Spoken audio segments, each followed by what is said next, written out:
Student social विश्वविद्या में आपका स्वागत है। आज हम 8th क्लास के जो DOE के द्वारा सैंपल पेपर आया है, यहाँ देख सकते हैं कि शिक्षा निदेशालय राष्ट्रीय राजधानी क्षेत्र दिल्ली के अभ्यास पत्र जो हमारे एग्ज़ाम से फाइनल एग्ज़ाम के पहले से आए हुए हैं, जैसे हमारा एग्ज़ाम होता है उसी तरह के पैटर्न पे ये 2.5 घंटे लिखा हुआ है कि हमने 2.5 घंटे का हमारा पेपर है और सामाजिक विज्ञान का है ये, और अधिकतम 60 नंबर का है, क्लास 8 का है। तो हम देखेंगे जो सैम्पल पेपर है, प्रैक्टिस पेपर है, तो मैं आपको सॉल्व करा रही हूँ और आप ऐसे भी करके देखेंगे कि आप कितने क्वेश्चन सही कर पा रहे हैं, कितने नहीं। चलिए हम अपना शुरू करते हैं। अपने दोस्तों में भी शेयर करिएगा ताकि, और देखिए ये जो भी एग्जाम में आप पेपर देने जाते हैं तो जो एक्सटेंशन लिखा होता है, जो इसमें निर्देश लिखा होता है कि किस तरह से कितने क्वेश्चन कितने नंबर के हैं, वो सारा ऊपर। तो चलिए अब हम अपना प्रश्न शुरू करते हैं। हमारे यहाँ से प्रश्न शुरू है। देखिए हमारा पहला प्रश्न है, खंडीय है, बहुवैकल्पिक प्रश्न है और यहाँ देख रहे हैं कि 15 तक दिया हुआ है। पहला प्रश्न हमारा है कि निम्नलिखित में से कौन सा भारतीय संविधान की एक विशेषता है। तो संघवाद है, इसका आंसर ए हो जाएगा। सभी बच्चे इसे नोट कर लीजिए। अगला क्वेश्चन हमारा सेकंड कि राज्यसभा की अध्यक्षता कौन करता है। तो उपराष्ट्रपति, बी हो जाएगा इसका आंसर। और आप नोट करते हुए चलिएगा और अपने कॉपी में लिखते हुए, ताकि आप बाद में इसे पढ़ सकें एग्ज़ाम से पहले। अब हमारा थर्ड क्वेश्चन है, देखिए दिया हुआ हमारा थर्ड क्वेश्चन कि भारत में 200 रुपये का नोट जारी होने चाहिए अथवा नहीं, इस विषय पर निर्णय लेने का अधिकार किसके पास है। आप बता सकते हैं किसके पास है। तो केंद्र सरकार के पास है, सी होगा। और अगला है फोर्थ है कि अनुज को एक विशेष राज्य का होने के कारण दूसरे राज्य में कार्य करने से रोका जाता है, बताइए अनुज किस मौलिक अधिकार का हनन हो रहा है। तो आप बता सकते हैं कौन सा मौलिक, फोर्थ सी हो जाएगा इसमें भी। तो इस तरह से आप नोट करते हुए चलिए, लिखते हुए। और हमारा फिफ्थ जो है, यहाँ देखिए हमारा फिफ्थ प्रश्न है, निम्नलिखित में से क्या न्यायपालिका का अर्थ है। तो विवादों का निपटारा भी है, न्याय समीक्षा भी है और मौलिक अधिकारों का। तो ये तीनों हो जाएगा, डी हो जाएगा हमारा आंसर। चलिए अब अगला हम देखते हैं, सिक्स्थ है इसमें, भारतीय संविधान का कौन सा अनुच्छेद में अस्पृश्यता का निषेध है। तो अनुच्छेद 17 जो है ये है। और हमारा 7 नंबर के माझा प्रवास पुस्तक का लेखक कौन है। हम देख सकते हैं 7वां जो हमारे क्वेश्चन है, तो बी हो जाएगा, विष्णुवट गोडसे थे। ये देखिए यहाँ पे मैं आंसर भी आपको लिखते चल रही हूँ। और अगला देखिए क्वेश्चन नंबर 8 है, पलासी की लड़ाई में नवाब सिराजुद्दौला के हार का क्या कारण था। तो देखिए आप बता सकते हैं 8वां का क्या है, ये हो जाएगा इसका आंसर कि मीर जाफर के टुकड़ियों का युद्ध में भाग नहीं लेना, ये हार के कारण था। और अगला हमारा 9 नंबर का, निम्नलिखित में से किनका संबंध एससी सोसाइटी ऑफ बंगाल की स्थापना से था। तो इसमें देख सकते हैं हमारा, रुकिए थोड़ा इसे ऊपर करते हैं कि आपको आसानी होगा देखने में। तो ये देखिए क्वेश्चन है, तो विलियम जोन्स हैं और ये देखिए 4 पॉइंट दिया हो। तो इसमें विकल्प में हमें देखना है कि कौन सा सही होगा हमारे विकल्प में। तो सी हो जाएगा इसमें से। ये विलियम एडम नहीं थे, ये तीनों लोग थे, कोलब्रुक थे, हॉलहेड थे और जोन्स थे। तो ये तीनों थे। तो हमारा आंसर जो हो जाएगा सी हो जाएगा। चलिए अब हम देखते हैं 10 नंबर के। ये तो सभी बच्चे कर लेंगे क्योंकि जब हम पढ़ रहे थे क्लास में और जब हम इसे चैप्टर को कर रहे थे तो लॉर्ड कर्जन ने बंगाल का विभाजन किस वर्ष किया। तो ये तो सभी बच्चे कर लेंगे, 1905 में किया था, ये हो जाएगा। अगला क्वेश्चन है, देखिए बहादुर शाह जफर ने अपने जीवन के अंतिम सांस किस जेल में व्यतीत की? तो ये भी सभी बच्चों कर लिए होंगे, ये भी हमने पढ़ रहे थे जब हम क्लास में या अपना हम कर रहे थे, चैप्टर पढ़ रहे थे, तो हमने देखा, इसका बी आंसर हो जाएगा। और अगला है, बंगाल में पहली इंग्लिश फैक्ट्री 1651 में कहाँ पे, किस नदी के किनारे? तो ये भी सभी बच्चे कर लेंगे, हुगली नदी के किनारे ये है। ये क्वेश्चन सारे आप बेटा नोट करते हुए चलिएगा और अपने दोस्तों में शेयर भी करते हुए चलिएगा, ताकि वो भी ये कर ले प्रैक्टिस एग्जाम से पहले। अगला हमारा 30 नंबर के, आप्रवास किसे कहते हैं? बताएंगे। आप्रवास जब एक व्यक्ति नए देश में जाते हैं, ये हो जाएगा इसका आंसर भी ये। और अगला है हमारा प्रश्न, किस फसल को सुनहरा रेशा कहा जाता है? आप बताइए। ये पटसन हो जाएगा, ये हो जाएगा इसका भी आंसर। इस तरह से आप देखते चलिए। अगला प्रश्न हमारा है, इसे सॉल्व करिए आप लोग, बताइए मुझे। 15 का, नीचे दिए गए प्रश्नों को 2 कथन दिए गए हैं और एक विकल्प स है और दूसरा विकल्प क है, तो इस तरह से पढ़िए। अब देखिए, अभी कथन है और कथन है, जल एक नवीनीकरण संसाधन है। हाँ सही है, जल एक नवीनीकरण संसाधन है, क्योंकि एक बार खत्म जल हो जाएगा तो जल्दी बन पाएगा। जल को हमें बचाना, सेव करना, ऐसे तो ये नवीनीकरण है, लेकिन अनवीनीकरण में भी आ सकता है, लेकिन नवीनीकरण संसाधन है। अब ये देखिए, पृथ्वी को जल ग्रह भी कहा जाता है। हाँ, पृथ्वी को हम नीला ग्रह कहते हैं, क्योंकि ऊपर हम आंतरिक से देखते हैं तो हमारा जो धरती नीले रंग के दिखाई देता है, तो हमारा इसका भी आंसर ये हो जाएगा। तो इस तरह से हमने 15 एक जो क्वेश्चन नंबर 1 था, इसका भाग्य जो था 15 क्वेश्चन का था MCQ, तो हमने उसे कर लिया। अब चलिए हम देखते हैं अब अगला प्रश्न, सेकंड प्रश्न। यहाँ देखिए कि अति लघुत्तरीय प्रश्न है हमारा यहाँ पे, और प्रश्न है ए सेकंड 2 का ये है, चावल उत्पादन के लिए आवश्यक भौगोलिक परिस्थितियों का वर्णन कीजिए। देखिए यहाँ पे, तो हम चलिए अब इसका आंसर देखते हैं बराबर। चलिए, तो ये देखिए, आप देख सकते हैं इसका आंसर, यहाँ मैं दिखा रही हूँ। ये देखिए आंसर, कि चावल को उगाने के लिए निम्नलिखित जलवायु परिस्थितियों की आवश्यकता होती है। यह खरीफ फसल है जिसके लिए उच्च तापमान 25 डिग्री सेल्सियस से ऊपर की आवश्यकता होती है।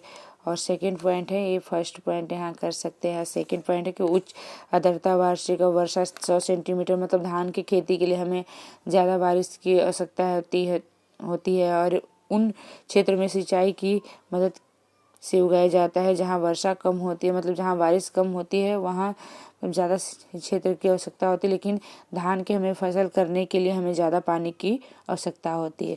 तो ये हमारा सेकंड जो नंबर के क्वेश्चन था, सेकंड के ए इसका आंसर है। चलिए अब हम देखते हैं।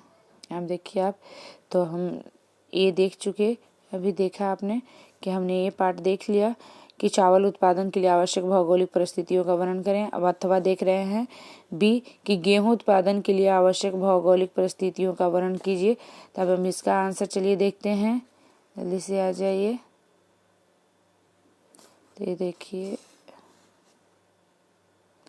ये देख सकते हैं यहाँ पे सेकंड का बी का आंसर है कि गेहूं उगाने के लिए हमें तो फसल रबी तथा अनाज की फसल, यहाँ गेहूं की फसल हमें उगाने के लिए कम वर्षा की जरूरत है, कम बारिश की जरूरत होती है, और तापमान बोते समय ठंडा तथा आर्द्रता तापमान आवश्यक है।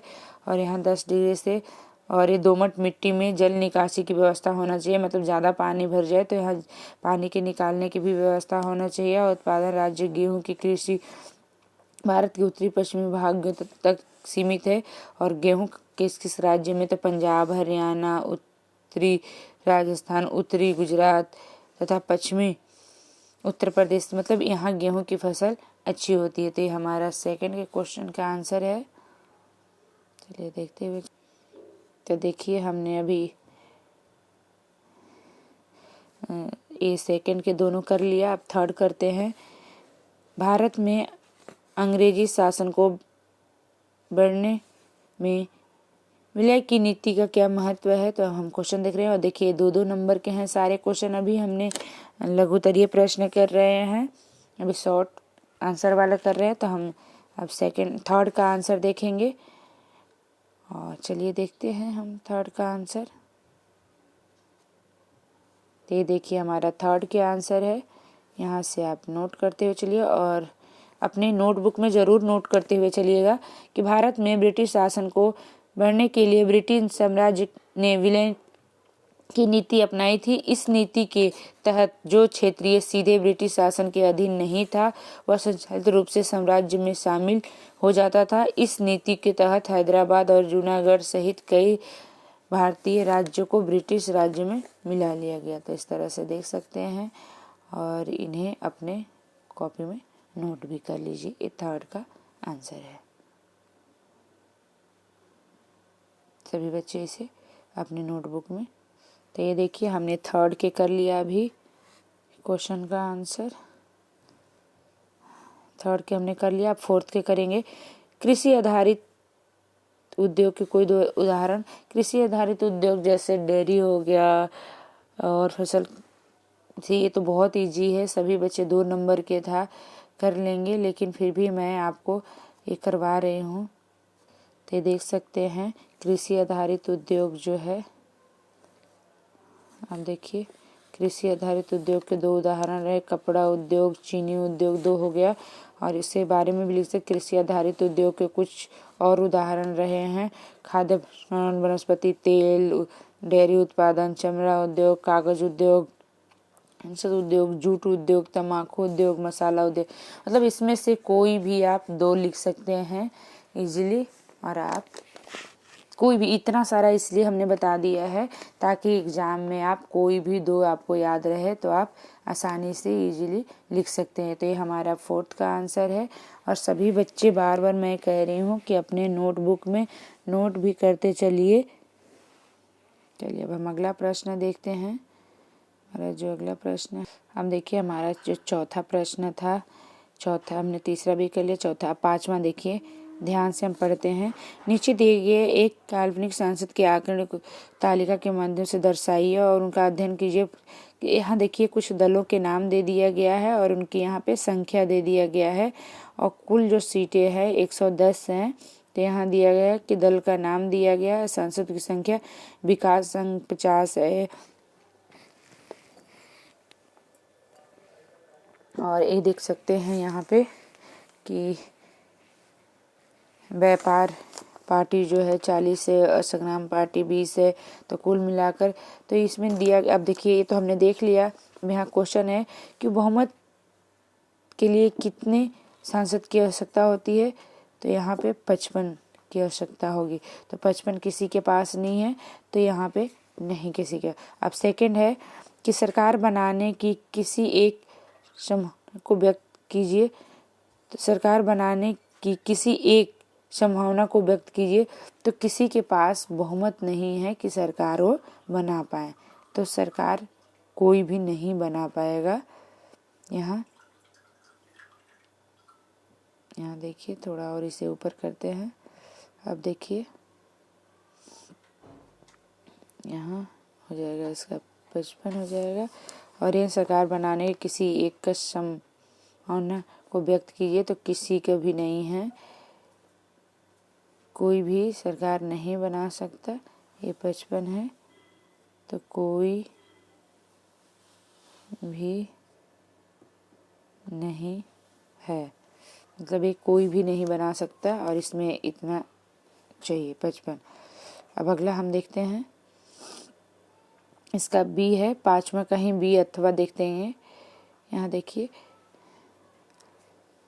कि 1885 में भारतीय राष्ट्रीय कांग्रेस ने क्या प्रमुख मांगे रखी थी। और ये भी 2 नंबर का ही है। उसके बाद हम खंड ख पढ़ेंगे लघुत्तरीय प्रश्न। अब हमने 2 नंबर के, अब 3 नंबर वाले करेंगे।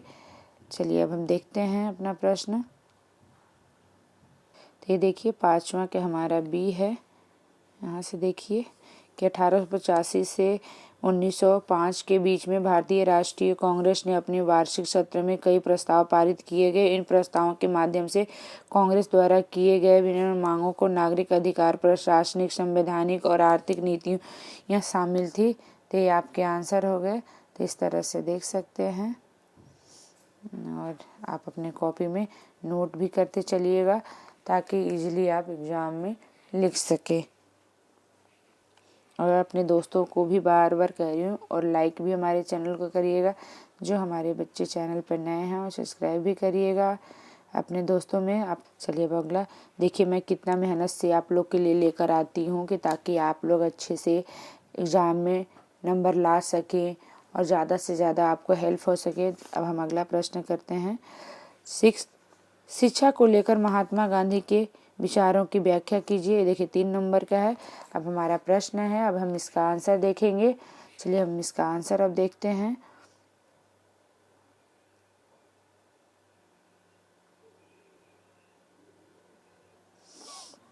ये देखिए हमारा यहाँ पे आंसर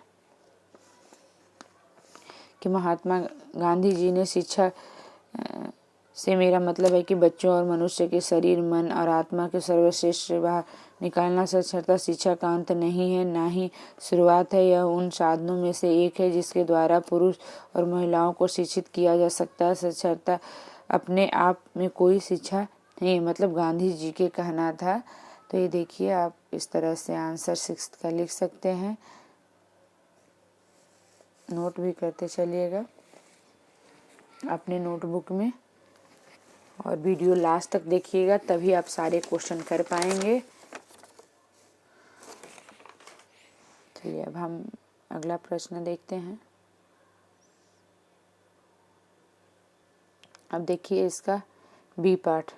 अभी हमने ये तो कर लिया था शिक्षा को लेकर महात्मा गांधी के विचार। अब हम बी देखेंगे कि रविन्द्रनाथ टैगोर ने शिक्षा के संदर्भ में विचारों का वर्णन कीजिए।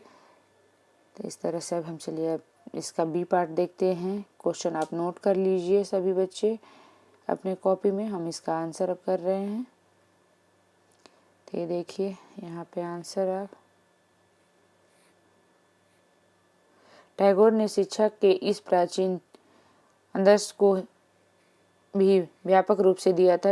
उनका कहना है कि शिक्षा न केवल आवागमन से वरना आर्थिक, सामाजिक, राजनीतिक और मानसिक दस्तावेज से भी मनुष्य को मुक्त प्रदान करती है। अतः मनुष्य को शिक्षा द्वारा उस ज्ञान का संग्रह करना चाहिए जो उसके पूर्वजों द्वारा संचित किया जा चुका है। यही सच्ची शिक्षा है। किसका कहना था? ये रविन्द्रनाथ टैगोर का कहना था। अभी हम गांधी जी के विचार कह रहे थे, ये रविन्द्रनाथ टैगोर का है। तो इस तरह से आप नोट करते हुए चल लीजिएगा सभी बच्चे अपने कॉपी में। और ये बहुत ही महत्वपूर्ण है। आपके फाइनल टर्म के एग्ज़ाम होने वाले हैं, तो आपके फाइनल टर्म के एग्ज़ाम होने वाले हैं और सेम टू सेम कई बार सेम क्वेश्चन दे देते हैं। ये हमारे सैम्पल पेपर, प्रैक्टिस पेपर है, ताकि एग्ज़ाम से पहले हम अच्छे से कर लें कि हमारे अच्छे नंबर आएँ। अब हमने देखा कि छठा भी कर लिया दोनों क्वेश्चन, ए पार्ट और ए जिससे हमने शिक्षा महात्मा गांधी और अथवा भी कर लिया। अब हम 7वां क्वेश्चन कर रहे हैं। राज्यसभा की विशेषताओं का उल्लेख कीजिए। तो ये हमें ऐसे भी सभी बच्चों को पता है, लेकिन फिर भी हम करते हैं कि राज्यसभा की विशेषता है क्या है, उसका खासियत क्या है, राज्यसभा के अध्यक्षता राज्यसभा के कौन करता है बच्चे? ये उपराष्ट्रपति करते हैं और इसका कार्यकाल जो है 6 वर्ष के लिए होता है और इसमें पैसे से रिलेटेड कोई भी बिल पास नहीं होता है। इसी तरह हम लोकसभा के भी देखेंगे।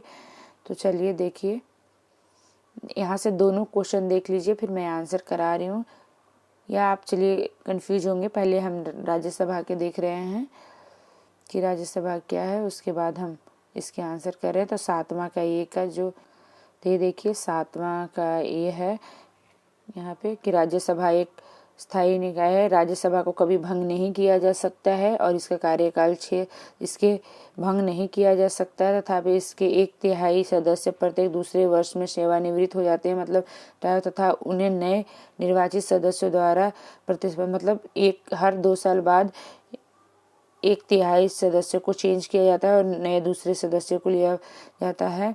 प्रत्येक सदस्य को 6 वर्ष की अवधि के लिए निर्वाचित किया जाता है और भारत का उपराष्ट्रपति इसका राज्यसभा के प्रधान सभापति होता है और इसका कार्यकाल 6 साल के लिए होता है। इस तरह से देख सकते हैं, ये इसकी विशेषता है और सभी बच्चे इसे नोट करते हुए चलिएगा। 7th क्वेश्चन है, 7th का पार्ट ए है। अब हम अथवा करेंगे।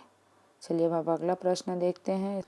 ये देखिए, हमने अभी राज्यसभा के कर लिया, अब हम लोकसभा के करेंगे। इसका बी पार्ट अथवा करेंगे कि लोकसभा की विशेषताओं का उल्लेख कीजिए। तो अब हम उसके बाद हमारा जो ये दीर्घ उत्तरीय क्वेश्चन लॉन्ग क्वेश्चन है 3, देखिए हमारा लॉन्ग क्वेश्चन है यहाँ से कि 2 9 में है ये भी और ये के। पहले हम इसको देखेंगे।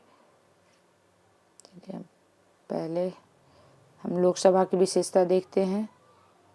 ये देखिए लोकसभा के जो विशेषता है, लोकसभा जो हमारा लोगों को सदन कहा जाता है और इसका जो कार्यकाल होता है 5 साल के लिए होता है और इसका अध्यक्षता जो है लोकसभा के स्पीकर करते हैं और ये जनता द्वारा जो जीते हुए सदस्य होते हैं, चुनाव होता है वो होते हैं। इसको भंग किया जा सकता है। तो इस तरह से आप खुद भी बना कर लिख सकते हैं।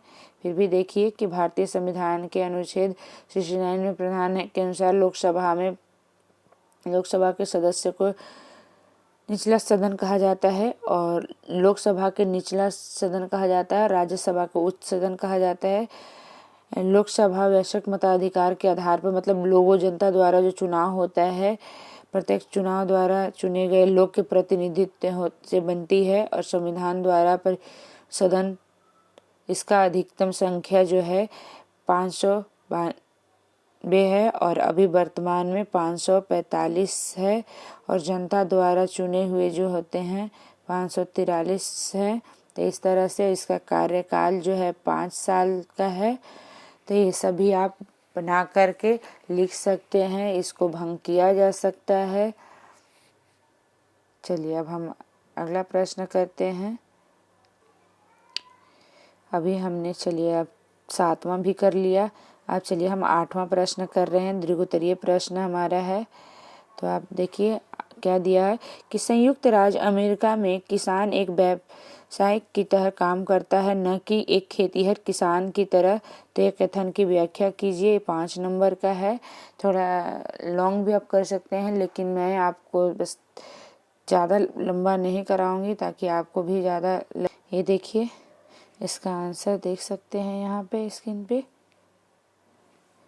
कि संयुक्त राज्य अमेरिका में खेत आमतौर पर बड़े पैमाने पर अत्यधिक मशीनीकृत होते हैं, जबकि भारत में खेत आमतौर पर छोटे होते हैं और अक्सर मैनुअल श्रम पर निर्भर होते हैं। प्रौद्योगिकी का उपयोग अमेरिका खेतियों में जीपीएस संचालित मशीनी और जैव प्रौद्योगिकी जैसे तकनीकी का उपयोग किया जाता है। तो इस तरह से आप आंसर लिख सकते हैं और इसको और भी बढ़ा करके भी लिख सकते हैं, थोड़ा बड़ा भी कर करके, लेकिन मैंने सोचा कि ज़्यादा बड़ा ना हो जाए आपके, ये 5 नंबर का है। तो थोड़ा और भी आप इसे एक्सप्लेन करके बढ़ा कर लिख सकते हैं कि हम जो भारत में मजदूरों से काम करवाते किसानों से, लेकिन अमेरिका में ज़्यादातर मशीनों से बुआई से लेकर कटाई निराई सब कुछ काम करते हैं। मशीनीकरण मतलब मशीनों के ज़्यादा उपयोग करते हैं।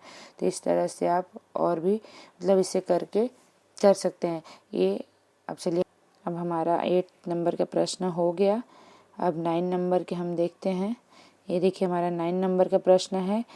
ये देखिए कि सहमति का विचार लोकतंत्र के बिंदु है। तो कथन के आलोक में उन प्रधानों का वर्णन कीजिए जो भारतीय लोकतंत्र को मजबूत बनाते हैं।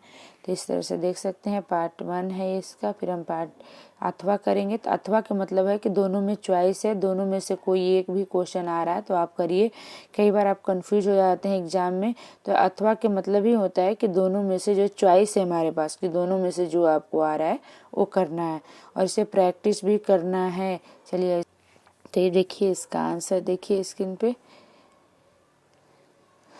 कि देखिए 9th का ये का कि सहमति का अर्थ है चाहे स्वीकृति और लोगों की हिस्सेदारी। लोग का निर्णय ही लोकतांत्रिक सरकार के गठन करता है और उसके काम काज के बारे में फैसला देता है। इसके पीछे मूल सोच यह सोचती है कि व्यक्ति या नागरिक की सबसे महत्वपूर्ण और सैद्धांतिक स्तर पर सरकार एवं अन्य सार्वजनिक संस्थाओं में इन नागरिकों की आस्था होनी चाहिए। इससे स्पष्ट होता है कि सहमति का विचार लोकतंत्र का प्रधान बिंदु है।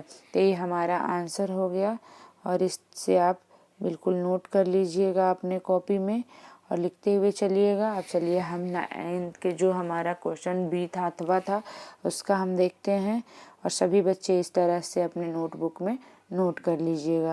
लेकिन वीडियो का आप पूरा देखिएगा। हमें लग रहा है कि थोड़ा वीडियो लंबा हो रहा है लेकिन क्वेश्चन भी इतना ज़्यादा है। आपको लग रहा होगा कि वीडियो कितना लंबा हो रहा है लेकिन क्वेश्चन हमारा इतना है तो हमें इसे भी करना है। 9 नंबर के क्वेश्चन है बी है हमारा पाठ अथवा का कि कानून निर्माण की प्रक्रिया में संसद की क्या भूमिका वर्णन कीजिए। चलिए हम इसका आंसर देखते हैं फटाफट। जल्दी देखिए अब बी पार्ट जल्दी से आप देखिए और स्क्रीन पे हमारा दिख रहा होगा। नोट कर लीजिए कि संसद भारत में कानून बनाने वाली संस्था है। किसी भी कानून को पारित करने के लिए उसे संसद के विधेयक के रूप में पेश किया जाता है। उसे राष्ट्रपति की मंजूरी मिलने के बाद पूरे देश में लागू किया जाता है। जब तक राष्ट्रपति उससे मंजूरी नहीं देते हैं, राष्ट्रपति का परमिशन नहीं मिलता है, तब तक उससे हमें लागू नहीं करते हैं। सरकार के निकाय देश के लिए सभी महत्वपूर्ण निर्णय लेने और कानून बनाने से संबंधित है और संसद के पास कानून बनाने से संबंधित 2 मुख्य कार्य है। पहला कार्य कानून को तैयार करना और कानून को संशोधन करना। दूसरा कार्य है ये हमने पहला देखा और दूसरा है कि संसद को समक्ष पारित होने से पहले मौजूदा कानून की जांच करना, मतलब सभी के राय सहमति लेना। कानून का तैयार करना एक आम लेकिन गलत धारणा यह है कि संसद नए कानूनों को मसौदा तैयार करने के प्राथमिक स्रोत है। मतलब एक पहले संसद में हम से कर लेंगे कि हाँ ये सही है, सबसे फिर राय लेकर के वो सही है तो उसे बनाकर हम राष्ट्रपति के मंजूरी के लिए भेजते हैं। चलिए देखते चलिए और इसे नोट कर लीजिए। फिर हम अगला प्रश्न देखते हैं। चलिए अब देखिए हमारा सारा जो क्वेश्चन आंसर थे हो चुके हैं। अब अगला प्रश्न हमारा पैराग्राफ आ गया। देखिए केस इस तरह से केस आधारित, तो देखिए हमारा ये पैराग्राफ आ गया। अब इसे आप पढ़ेंगे अच्छी तरह से तो आप करेंगे, नहीं तो मैं ही पढ़ लूँगी सब कुछ कर लूँगी तो आप फिर कैसे कर पाएंगे। तो इसे अच्छे से बिल्कुल पढ़ना है। मैं बस क्वेश्चन करा रही हूँ, नहीं तो हमारे वीडियो पता चले कि इतने लंबे हो जाए कि आप भी बोर हो जाएंगे, नहीं देख पाएंगे। ये 10 नंबर के क्वेश्चन है। यहाँ देखिए शाहजहानाबाद को मलबे के ढेर किसने बदल दिया था, तो इसका आंसर हो जाएगा नादिर शाह। पहला का आंसर हो जाएगा ये। यहाँ पे देखिए पहला का आंसर जो हो जाएगा जो हमारा पहला का आंसर नादिर शाह हो गया। इसका पहला का नादिर शाह देख लिए, पहला का आंसर हो गया। अब दूसरा है, थोड़ा और इसे मैं ऊपर करती हूँ।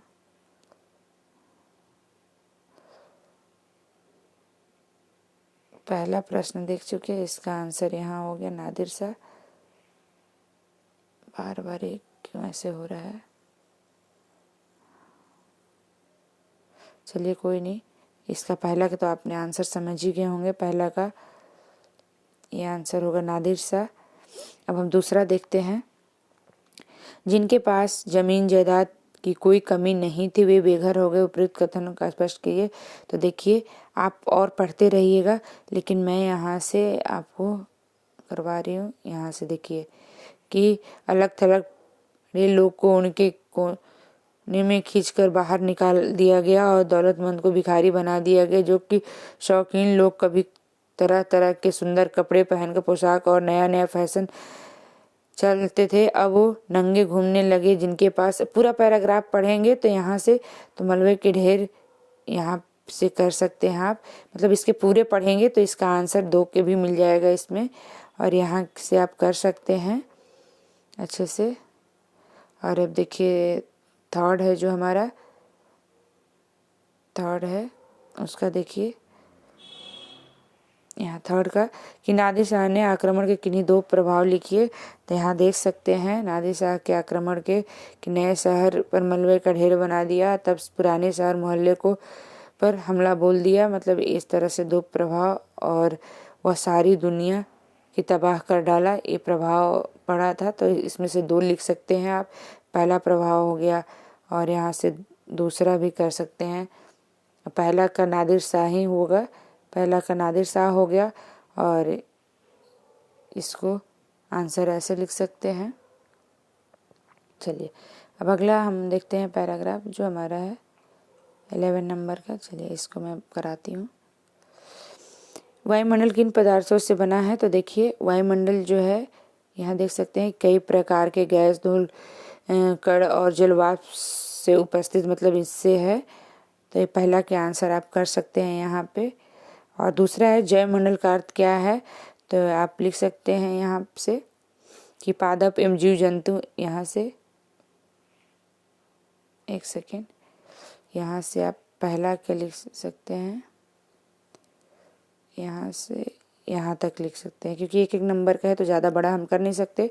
और सेकंड का यहाँ से जैवमंडल सजीव करते हैं, और यहाँ से लिख सकते हैं दूसरा के यहाँ से।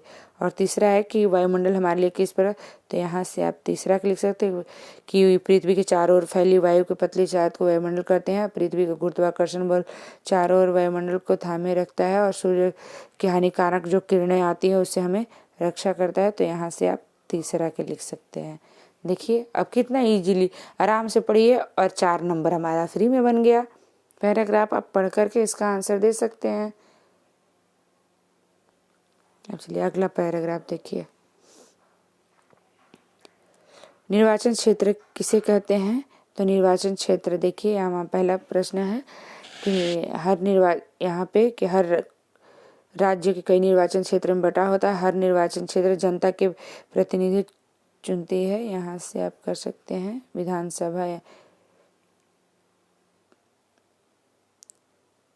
निर्वाचन क्षेत्र, जहाँ यहाँ से कर सकते हैं। रुकिए, यहाँ से निर्वाचन क्षेत्र क्या होता है कि भारत के हर राज्य में एक विधानसभा है और हर राज्य के एक निर्वाचन क्षेत्र में बटा हुआ है।